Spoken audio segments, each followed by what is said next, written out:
Homework, cheerleading practice, killing vampires. No one said high school would be easy. Here's your look at the new loyal subjects, Buffy the Vampire Slayer, Buffy.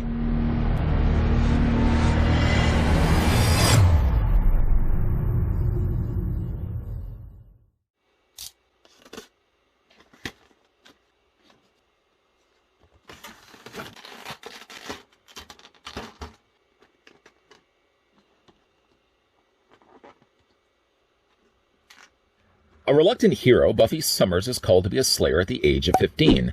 After an incident at her high school in L.A., her mother moves them to Sunnydale, California. She becomes the guardian of Hellmouth. As a Slayer, Buffy possesses superhuman strength, speed, healing factor, and incredible endurance. She also displays a great deal of combat prowess when battling vampires. Before we look at Buffy, the first thing we should probably do is figure out how tall the figure stands. In order to accomplish such feats, I'm going to go ahead and grab my trusty tape measure here, which is rolled up inside this little tiny plastic disc. Hard to believe? It's true. Go ahead, clickety-click, barb a trick where the first start things off, getting things going with inches. Buffy stands small. I mean, 5 inches is up there, so she's only actually about 4.5 inches in height. And that works out to be a figure that's roughly about 10.5 centimeters tall.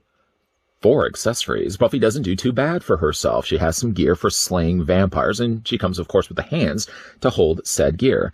Starting things first with the weapons, Buffy comes included with a little tiny stake. It's two-toned, although the colors aren't quite matching. This color of yellow is not quite the same yellow that's a little bit more to the bottom of the base of it. Not that they have to match necessarily. It's small.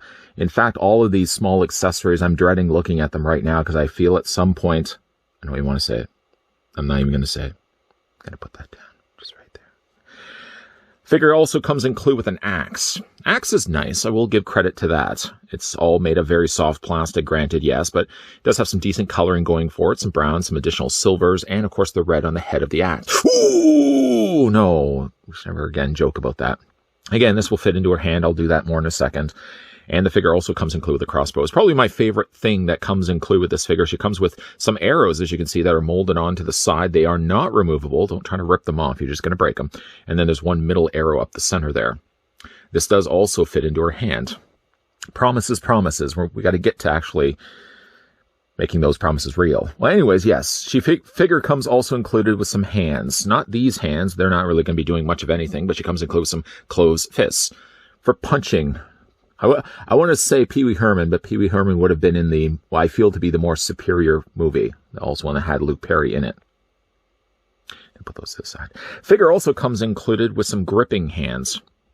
Now these hands, these are the hands that are going to be good for holding the weapons we just finished talking about. As it goes right now, the figure has some stock, regular, relaxed hands in the sockets of her forearms. Let's remedy that quickly by just removing these hands. They're fairly easy to remove. The plastic, it seems, is actually quite soft on this. Not only just the figure itself. In fact, like, look at her forearm. I don't know if you can actually see it or not. There's a little more give, I think, in the hands than there is the forearms. But the material that they've seemed to have used for this figure feels really rubbery. We'll talk more about that in a second. Let's go ahead and actually remove the other hand, too. On the other hand, let's go ahead and replace that with also the gripping hand. So at least she's good for holding weapons on both the sides. We'll talk about her face in a second. Let's go ahead and put the axe into her hand. That's one of the things that you can do. And again, because at least the plastic that they used is soft enough, if you have some struggle to get the weapon into her hand, just pry the hand away from the palm. There you go. Go ahead and take the crossbow. Yeah, we'll do the crossbow. I debated for a second using the stake, but you know what? Crossbow's a lot cooler. So she can be shooting a vampire from the side, slaying a vampire that's running up to her right now. I don't know why anyone would be running up to a slayer that has 2 weapons in her hands, but at least she has the means to hold both weapons. Let's go ahead and take that out now. Prying again, just the fingers away from the palm. We don't have to do so much work to get the crossbow out. Okay, let's talk a little bit about Buffy the Vampire Slayer. I would say certainly to start things off, the figure is rough. It's also not quite as advertised as what I thought it would be, or it was advertised differently than the figure I ended up getting. For this, I'm going to draw your attention into the packaging. Not that the packaging would be the measuring stick, but of course you can certainly see as well, not only a better painted figure. Yes, it's not the real figure. I mean, they sort of put the lines in there, but you can definitely see they've digitally altered the face. But one thing that's very obvious is the fact that this Buffy, figure-wise, has a ponytail. The one advertised online, by the way, I did get this one over on Entertainment Earth's website. The one, even the image online, I think also had long hair. So I don't know really what happened between going long hair to the ponytail that we actually get here. I'm not devastated by the fact that she does have a ponytail. I'm actually more devastated by the fact that the face is so rough. Anyways, let's move that packaging out of the way. Yes, head sculpt-wise, Buffy has unfortunately seen better days. Sarah Michelle Gellar, I don't know how much of a likeness this bears to you, but I would say like the likeness is a tad off. A more recently released figure, in fact, this actually just dropped hot off the truck over on Entertainment Earth's website, and I thought, why not? I'd pick it up. I'm a fan of at least more of the movie of Buffy the Vampire Slayer. I've still watched this series, but I always thought the movie was kind of a little more fun. Anyways, head sculpt, like I said, is a little on the rough side. She is very heavy on the makeup, both on the rouge on the sides of her cheeks, as well as the mouth. And we can't overlook the fact that there's something a little more wandering. She's got something more of a Shannon Doherty wandering eye thing going on here. And I think that's the culprit of really badly printed faces. This was probably going along the line. I'm just demonstrating it right now, and a stamp was probably going down. I clearly don't work for a toy company. But something went down to print the face onto Buffy. And unfortunately, like the eye, just this one eye, you can see is wandered way off. It's not all the way off, but it's not quite lining up to the molding of where the eye should have actually been in the first place. Hair sculpted good, but that's not the thing that's going to be selling the figure. If the face is already rough, no matter how good the hair may be, as good as it is, I don't think it still saves a figure like Buffy here. Unfortunately, like I said, the face is a tad rough. As for the rest of her outfit, she has the long black jacket. It's not quite a trench coat. It's actually more of like a blazer. And that carries also into her sleeves. The sleeves aren't quite the same black as actually the jacket material, being that, of course, it's two different materials that they ended up using. I don't assume it to be a vest. I'm guessing it's more a jacket, even though really, technically, her shirt underneath is still matching the colors of her sleeves. I think the sleeves are actually supposed to be still a continuation of her jacket. Then we get down to the legs. And you can kind of see the different types of plastic that they ended up using here. It sort of actually looks more like candy. The tops of her thighs aren't quite gelling with like the midsections of her thighs, and her knees are also a different color altogether. Wait until, though, you see the back section of the figure. I'm going to spin this around here. What's going on with these joints? What's going on with these joints right here? I mean, the joints they've put in are double hinge joints, so I'll credit them for at least doing that. So if she wants to leap up in the air, as she's just married Freddie Prinze Jr., she can do that. Although the joint plastic, again, is a way off color, and it's such exposed joints on the back, like they couldn't have cleaned this up a little bit better than what they've done. They could have easily just covered over this section here. Granted, yes, it's a hinge joint, but if they had just made the leg stick further a little more out, then they could have actually concealed this joint a little bit better than I think than what they've done. It's a bit of a mess from the back. It doesn't look as bad from the front, but yeah, you really notice right away that the colors of the knees and the colors of the tops of the thighs aren't quite the colors of the rest of the legs. For the articulation on Buffy the Vampire Slayer, she at least has a fair bit. Head is on a ball joint. I mean, you can rotate it all the way around. This ponytail does.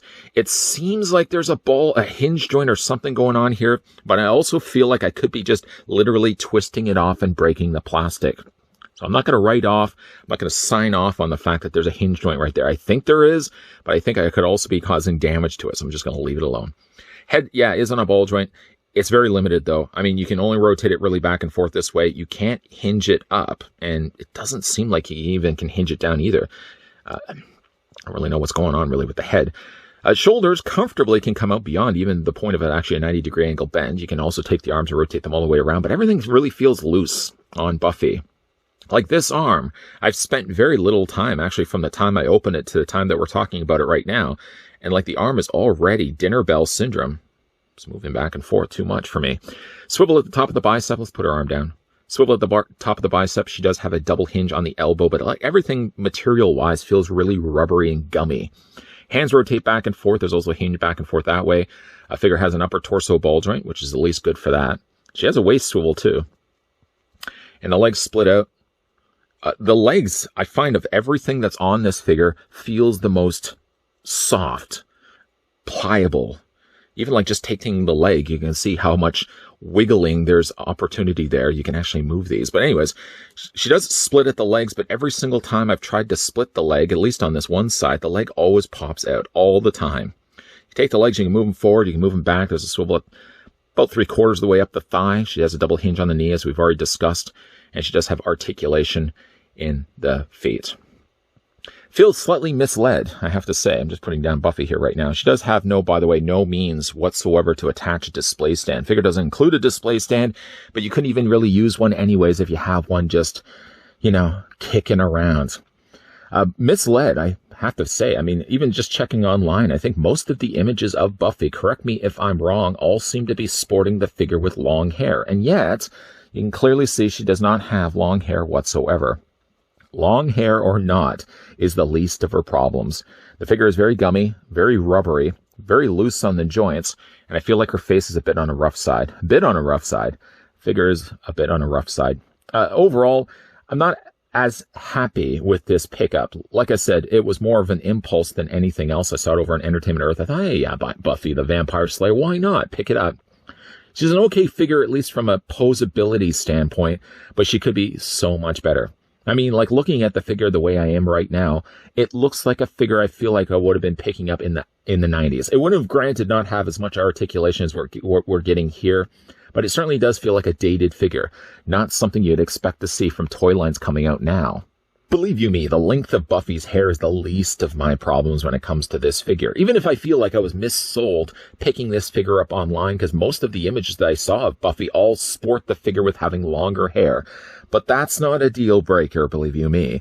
The rest of the figure's problems, though, have to do with the plastic that they ended up going with. This kind of rubbery, bendable plastic works fine for certain things like accessories, but I don't think it works well for a figure that you want to have standing upright. Buffy has already developed loose joints for the short amount of time I've already had her out of the packaging, loose elbows, loose shoulders, and already developing loose knees. Not to mention the way they've got the visible joints on the back of the leg, which, truth be told, you're really not going to be seeing the figure from the back anyways, unless that's really how you want to display your figure. That seems a bit strange to me. I'm not going to judge, but the figure does have, again, a whole list of problems. The biggest one being the way they've printed on the eyes. The makeup's a bit on the rough side, but the eyes, the way they've misaligned them, doesn't quite have the Shannon Doherty thing going on where you've got one eye leaving the vicinity, but you certainly have one eye that seems noticeably bigger than the other. I hope it's just a factory error in the way that it was printed onto the face, or if that's going to be a problem that's going to plague all of the Buffys that are going to be leaving the factory. Either way, though, one eye is very much noticeably bigger than the other. I knew a girl that had one eye bigger than the other. Surprisingly, she was crazy. Anyways, what do you guys think, though, of the Buffy the Vampire Slayer Buffy from the folks over at the Loyal Subjects? I do think there's an opportunity here where they could vastly improve this figure moving forward if they want to continue to do any more Buffys. It could be just the case that they're doing a one and we're done. Maybe that's just for the best. Do one and we're done. Anyways, though, I did find this one over on Entertainment Earth's website, if in case you guys are interested. It literally just came hot off the truck not too long ago. Ordered it, and it arrived in like a week or so. I think I ordered it on the Tuesday. It arrived the Monday the following week. That's pretty fast. Again, I'll put the link down below to Entertainment Earth's website if you're interested to pick up Buffy for yourself. Also, let me know down below in the comments section for your video question for today. We don't do that all the time. But what do you prefer more? The Buffy the Vampire Slayer movie starring Kirsty Swanson, and Luke Perry was also in that as well. Or do you prefer the Buffy the Vampire Slayer TV series with Sarah Michelle Gellar, who I think her acting is questionable? Let me know down below in the comment section which Buffy you prefer. And if you like this video, want to hit it with a like. If you're loving the content that you're seeing and certainly want to stick around for more, make sure you hit the subscribe button down below, turn on the bell notification, and come back. Because while we have wrapped up the review for a bit of a rough Buffy, there's definitely going to be a lot more videos coming your way. As always, guys, thanks for watching. See you guys next time.